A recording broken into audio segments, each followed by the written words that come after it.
Israeli फौजी और tank अल शिफा अस्पताल के अंदर दाखिल, अस्पताल कब्रिस्तानों में तब्दील। अल शिफा में बच्चों समेत 179 अफराद की इज्तिमाई तदफीन। डायरेक्टर मोहम्मद अबू सलमिया कहते हैं, हमें ऐसा करने पर मजबूर किया गया। अस्पताल के बाहर दर्जनों लाशें पड़ी हैं। अंदर लाने की कोशिश पर इसराइली फौजी गोलियां मारते हैं।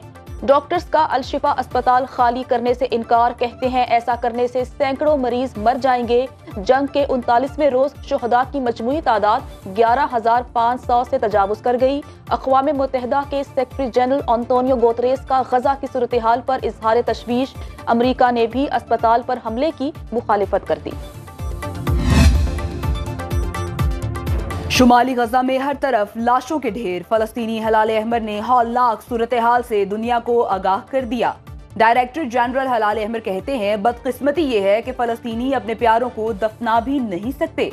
सैकड़ों जख्मी अजियतनाक मौत के मुंतजर हैं। फलस्तीनियों की बड़ी तादाद में महफूज इलाकों की जानिब नकल मकानी। ह्यूमन राइट्स वॉच का इजरायली फौज के खिलाफ जंगी जराइम की तहकीकात का मुतालिबा।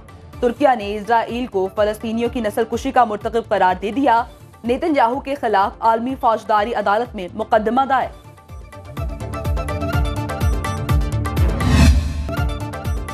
पांच साल में मेरा नहीं मुल्क का नुकसान हुआ। हमने अवाम की तरक्की के लिए काम किया। आज बिजली का बिल देना मुश्किल हो चुका। मियां नवाज शरीफ का वर्कर कन्वेंशन से खिताब। बोले, हमारे दौर में इतनी महंगाई नहीं थी, अवाम खुशहाल थे, लेकिन अब 2 वक्त की रोटी भी मुश्किल है।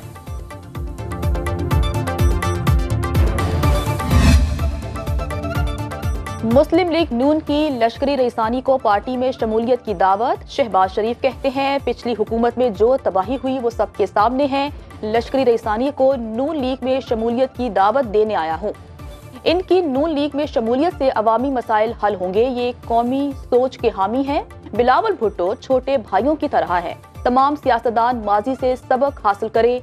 लश्करी रईसानी बोले, हमने सियासी अमल का हिस्सा बनने का फैसला किया है। शमूलियत के बारे में बहुत जल्द फैसला करेंगे।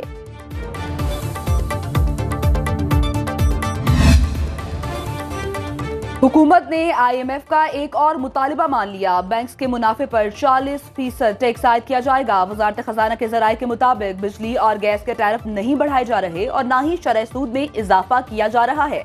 IMF से मामलात आज तय पाए जाने का इम्कान।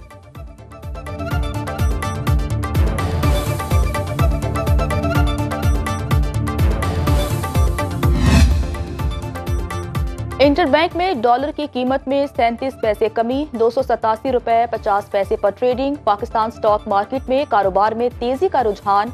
100 इंडेक्स में 180 पॉइंट्स का इजाफा, 56,846 पर ट्रेडिंग।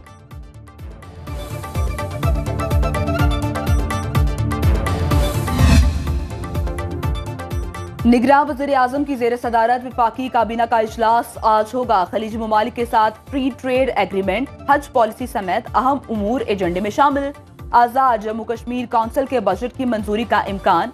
अहम सियासी और माशी सूरत हाल का जायजा लिया जाएगा।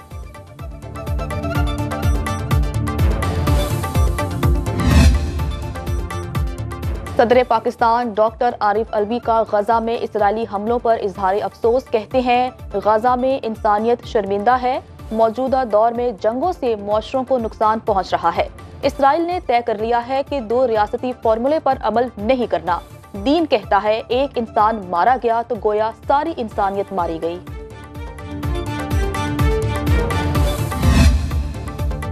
खबरदार, होशियार, स्मोक की सूरत हाल और भी खराब। फजाई आलूदगी में खतरनाक हद तक इजाफा। शहरी गले और सांस की बीमारी में मुब्तला होने लगे। माहिरीन सेहत ने मास्क का इस्तेमाल करने की हिदायत कर दी।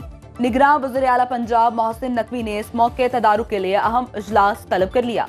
हफ्ते में 2 रोज स्कूल और मार्केट्स बंद करने की तजवीज पर गौर किया जाएगा।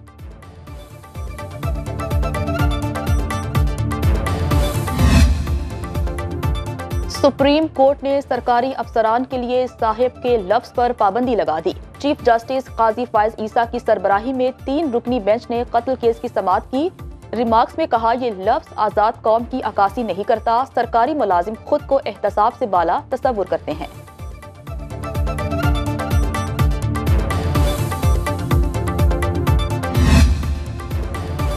गैर कानूनी अफगान शहरियों की वतन वापसी का सिलसिला जारी। अफगान बाशिंदों की बड़ी तादाद चमन और तोरखम बॉर्डर पर मौजूद। 13 नवंबर को 3239 गैर कानूनी अफगान बाशिंदे वापस गए। अब तक 2,23,637 गैर कानूनी तौर पर रहने वाले अफगान बाशिंदों की अपने वतन वापसी हो चुकी। और क्रिकेट के मेगा इवेंट में पहला सेमीफाइनल आज होगा। भारत और न्यूजीलैंड मुंबई में आमने सामने होंगी। भारतीय टीम को होम क्राउड का एडवांटेज, तो कीवीज भी जीत के लिए पुरअज़्म। बारिश का कोई इम्कान नहीं। मैच 1:30 बजे होगा।